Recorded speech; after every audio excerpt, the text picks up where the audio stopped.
Imagine if Mark Twain had written a spin-off to the famous Adventures of Huckleberry Finn, a story where you learn more about Jim, Huck's comrade in search of freedom from slavery.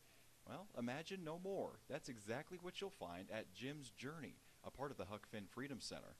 What we've learned in the latest Samuel Clemens autobiography is that Jim is based on a real man, a man named Daniel Quarles, who actually lived and died here in Hannibal.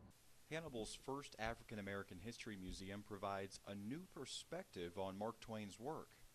Jim is the kind of character that Samuel Clemens wanted to identify with and wanted to base Jim on, and so we expand on that to talk about not only his life but the life of some of his family members, and then we go on to talk about the life of Hannibal's African Americans in 20th century Hannibal.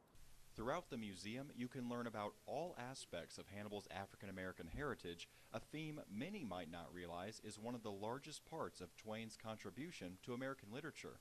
Twain is the first white author to actually give an African American, a slave, a name, a family, a voice, and make him a central character in this very moving novel about an abusive family relationship and two individuals that were kind of on the run together.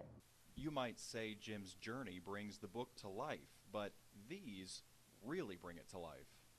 They have their own fingerprints, their real eyes, their real hair.